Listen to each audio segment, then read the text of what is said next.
There is something that happens to people who have been through too much pain, something that's almost impossible to put into words. It's not the pain itself, it's what comes after. It's that feeling that you're no longer the same person, that the ground beneath your feet shifted in texture one day, without warning, without asking permission.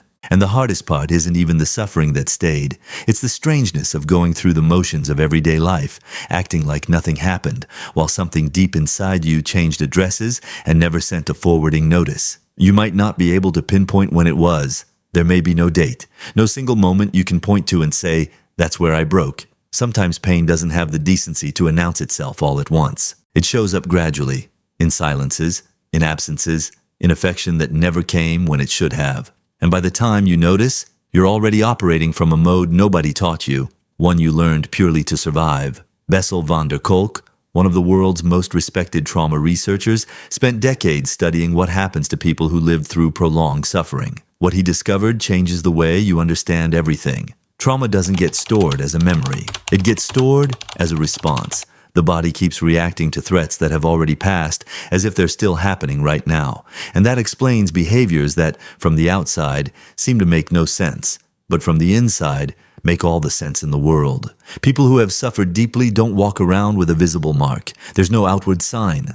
But there's a way they inhabit the world that anyone who has been through the same thing recognizes immediately, without a single word needing to be spoken. It's a vigilance that never fully rests, eyes that scan every room before the body relaxes, a heart that reaches out with one hand extended and the other already pulling back. Because when you learned early on that danger can come from where you least expect it, your entire system decides it will never be caught off guard again. And that right there, is your nervous system doing exactly what it was designed to do: protect you. The problem is that this protection system was calibrated to a reality that no longer exists, and it doesn't know that. As far as it's concerned, the danger is right now. It is always right now. That's why people who have suffered too much react in ways they themselves sometimes don't understand. Someone takes a few hours to reply to a text, and the weight of that feels completely disproportionate. A small piece of criticism and it feels like total collapse. A pause in a conversation and the mind immediately jumps to the worst possible conclusion.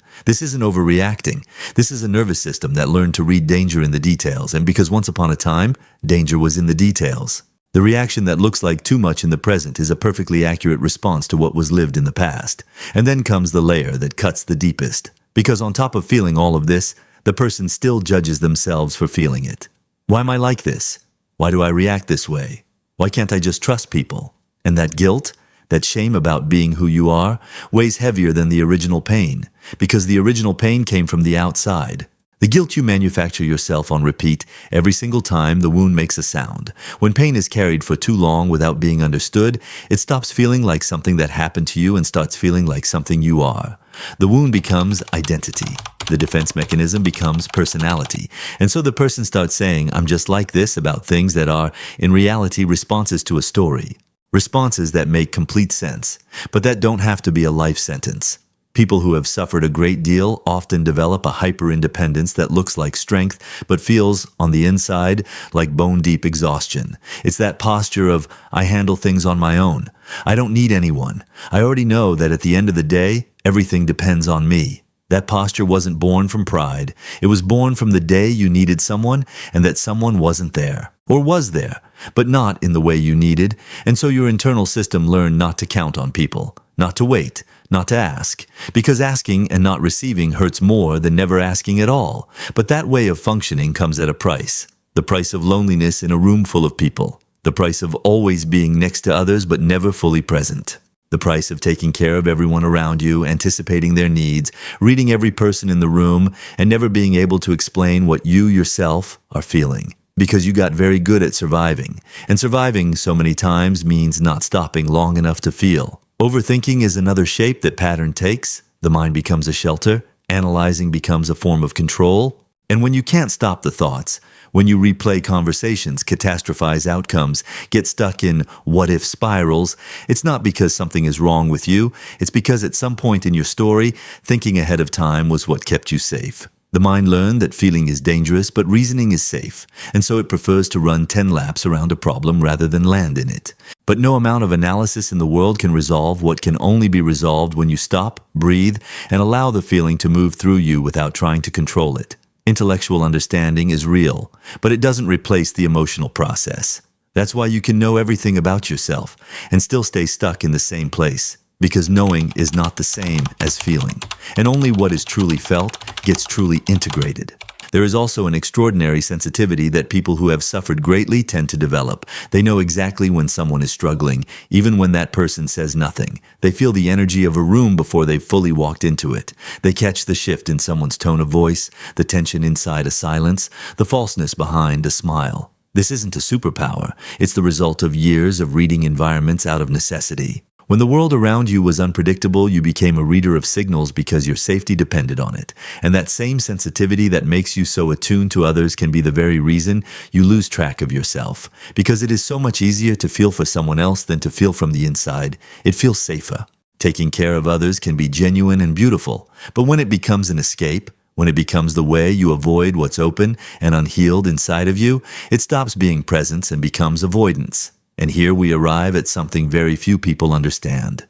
Grief for what never happened. Grief is not only for death. There is grief for the childhood that was missing, for the affection that was never given, for the love that was never returned, for the words that never came, for what could have been and wasn't. These invisible griefs create a weight that people carry without even having a name for it. And because they have no name, they have no space. And what has no space stays locked and keeps operating underneath everything, like an underground current that shapes everything you experience without you ever knowing where it comes from. We try to move forward. The ego works overtime to keep functioning, to not look at what hurts, to minimize, to rationalize, to tell itself it's already over. But the soul has no sense of urgency. And what hasn't been processed keeps repeating. In the relationships you choose, in the situations you find yourself in again and again, in patterns that cycle back no matter how hard you try to break them. Not because you're weak, but because something is still waiting to be seen. Letting go of the past isn't forgetting. It's integrating. It's looking at what was and being able to say, this happened. It genuinely hurt. It left marks on me that I haven't finished understanding. And now, right now, I can allow this to find a place inside me that is no longer an open wound. That is memory, part of my story, not the whole story, because pain has a purpose. It came, it shaped you, it taught you things no school or therapy session ever could. But it is not the conclusion. You are not what hurt you. You are what kept going in spite of it. And there is a profound difference between carrying pain as your identity and carrying the awareness of what you lived as wisdom. When you begin to see your patterns not as flaws, but as intelligent responses to very hard situations, and something shifts. You stop asking, what is wrong with me? And start asking, what happened to me that brought me here? And that question changes everything, because it doesn't blame you. It sees you. And being truly seen, without judgment, is where any real healing begins. You don't have to carry this as if it were a factory defect. The hypervigilance isn't madness. It's intelligence that learned to fire at the wrong time. The difficulty trusting people isn't cruelty. It's protection that stayed switched on too long. The need for solitude isn't coldness. It's a soul that needed a quiet space to put itself back together. And the hypersensitivity isn't weakness. It's an antenna developed by someone who had to learn to read the world in order to survive in it. What changes a life is not understanding everything all at once. It's beginning to treat yourself with the same compassion you so freely offer to everyone else. It's stopping the demand that your healing happen on someone else's timeline. It's recognizing that your nervous system is doing the best it can with the map it has, and that you can, slowly, begin to redraw that map. It begins with something small but enormous. The decision to stop judging yourself for the reactions you have. The willingness to look at what you feel with curiosity instead of shame. The choice to ask, where does this come from, before condemning yourself for feeling it? Because what you feel always has an origin. And when you find the origin, it loses some of the power it holds over you. You arrived here carrying a story that weighed more than it should have, with pain that came too early or stayed too long, or both. And you kept going. That is not a small thing. That is everything. And the same strength that kept you standing in your worst moments is the very same strength that can take you now, with awareness, into a way of existing that is no longer driven by the fear of what might hurt, but by the clarity of who you truly are. Healing doesn't happen all at once. It's not an event. It's a direction. It's one day, one choice, one moment of attention to what is happening inside of you, and the decision to stop abandoning yourself when things get hard. Because for a long time, you were abandoned. But now you have something no one can ever take from you.